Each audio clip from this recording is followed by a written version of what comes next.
On continue à résoudre des exercices concernant la leçon les ondes mécaniques progressives. Et on termine cette série par l'exercice numéro 3. Au cours d'une manipulation de cours, un élève crée une perturbation qui se propage le long d'une corde. La scène est filmée et un chronomètre est déclenché lorsque la perturbation quitte la main de l'élève repéré par le point S sur la corde. À l'aide du logiciel qui permet d'analyser la vidéo obtenue, on isole une image reproduite ci-dessous à l'instant T1 égale 3 secondes. يعني بعد مرور 3 ثواني من انطلاقة الموجة من النقطة E نأخذ صورة لهذه الموجة التي تنتشر طول الحبل. La première question, l'onde est-elle transversale ou longitudinale? L'onde transporte-t-elle de la matière؟ يعني هل الموجة التي تنتشر طول الحبل موجة مستعرضة أم موجة طولية؟ ثم هل هذه الموجة تقوم بنقل المادة؟ نلاحظ أن كل نقطة من نقط الحبل تتحرك رأسيا عندما تصلها الموجة، يعني لها اتجاه رأسي، بينما اتجاه انتشار الموجة فهو أفقي.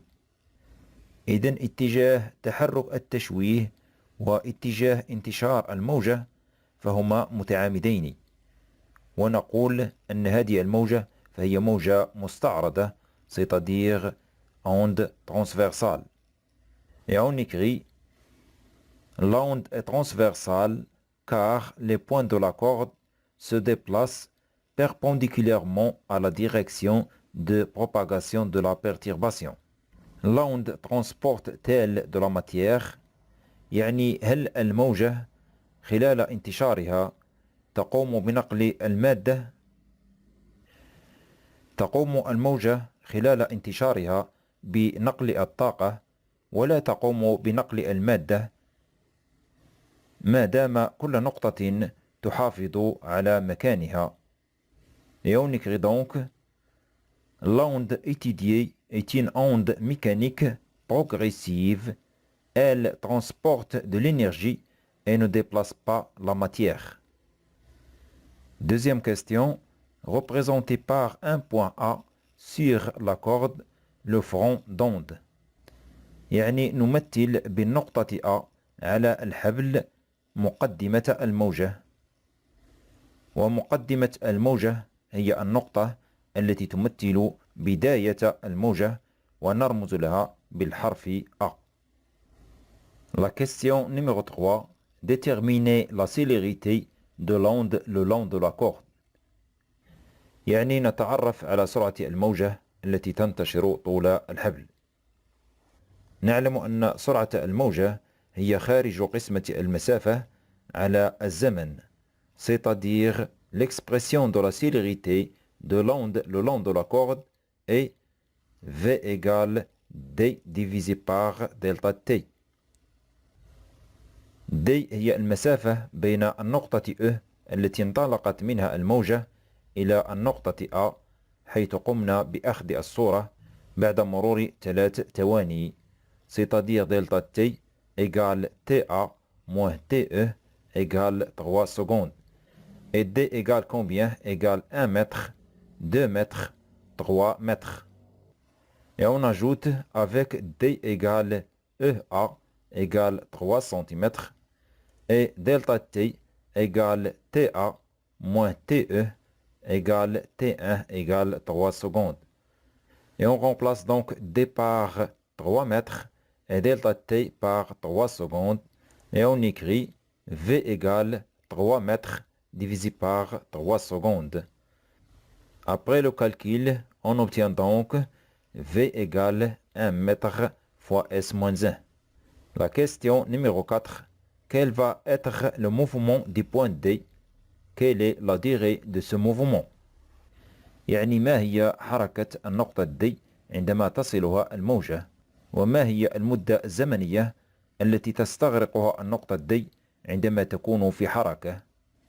كل نقطة من نقط الحبل تعيد نفس حركة التشويه أو الموجة. فالنقطة D عندما تصلها الموجة تنزل نحو الأسفل رأسيا، ثم تصعد نحو الأعلى رأسيا كذلك، ثم تنزل نحو الأسفل رأسيا، وذلك على نفس الاتجاه، يعني نفس الخط، حيث يكون هذا الخط أو الاتجاه متعامدا مع المستقيم X. Et on écrit: le point D commence par descendre verticalement, puis remonte et redescend pour revenir sur sa position de repos. Il se déplace donc sur une droite perpendiculaire à l'axe dessiné. وننتقل إلى الشطر الثاني من السؤال. Quelle est la durée de ce mouvement؟ نلاحظ أن نمط التشويه فهو ممتد على 1 سنتيمتر. On a 1 mètre, 2, 3 mètres. Donc 3 mètres moins 2 mètres égale 1 mètre. وسرعة انتشار الموجة فهي ثابتة طول الحبل وتساوي 1 متر بار سكوند.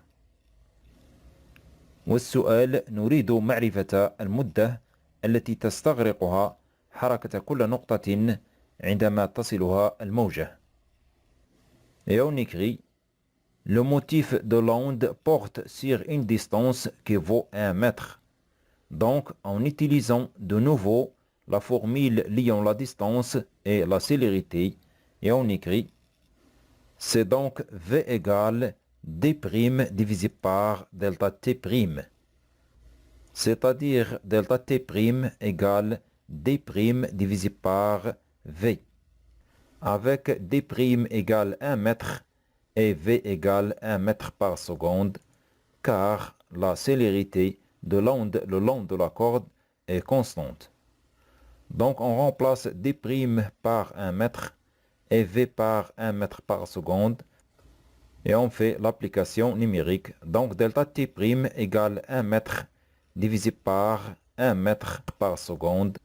C'est donc delta T' égale 1 seconde. Donc la durée du mouvement d'un point de la corde au passage de la perturbation est 1 seconde. On passe à la question numéro 5. Où se trouvent les points A, B et C à la date T2 égale 4 secondes؟ يعني أين توجد النقط A, B et C de la corde à la date T2 égale 4 secondes؟ بطريقة أخرى، هل تكون النقط A, B et C في حركة أم في سكون عند اللحظة T2 égale 4 secondes؟ إذن نتعرف على المسافة التي قطعتها الموجة بعد مرور 4 ثواني. Donc, on écrit: à la date T2 égale 4 secondes, le front d'onde se trouve à une distance D2 égale V fois T2. Et on remplace V par sa valeur qu'on a trouvée auparavant, c'est 1 mètre par seconde, et T2 par 4 secondes. On obtient donc 1 mètre par seconde fois 4 secondes, c'est-à-dire D2 égale 4 mètres. إذن عند اللحظة T2 égale 4 secondes، مقدمة الموجة تكون قد وصلت إلى النقطة ذات الأفصول X égale 4 متر. وتكون النقطة A في حالة سكون، والنقطة B في حالة سكون، وكذلك النقطة C في حالة سكون. Et on écrit: les points A, B et C sont à l'état de repos. On passe à la question numéro 6. Considérons le point F de la corde situé à 6 mètres de la main de l'élève. Avec quel retard par rapport au point A le point F commence-t-il à bouger؟ نتكلم هنا عن التأخر الزمني، يعني المدة الزمنية التي تفصل حركة النقطة F وحركة النقطة A خلال انتشار الموجة. نعلم أن سرعة انتشار الموجة طول الحبل فهي ثابتة لا تتغير وتساوي كما سبق حسابها 1 متر في الثانية. ولدينا المسافة التي تفصل النقطتين A و F وتساوي 3 متر، لأن النقطة F توافق الأفصول XF égale 6 متر، والنقطة A توافق الأفصول XA égale 3 متر. إذن AF égale 6 متر moins 3 mètres égale 3 mètres. Donc, on va déterminer le retard taux du point F par rapport au point A. La célérité de l'onde le long de la corde est constante et on a V égale D sur taux avec V égale 1 mètre par seconde et D égale AF égale XF moins XA égale 6 mètres moins 3 mètres égale 3 mètres. Donc, taux égale D divisé par V et on remplace D par sa valeur 3 mètres et V par 1 mètre par seconde et on écrit taux égale 3 mètres divisé par 1 mètre par seconde. On obtient à la fin, après l'application numérique, taux égale 3 secondes. إذن النقطة F تعيد نفس الحركة التي قامت بها النقطة A لكن بعد مرور 3 secondes.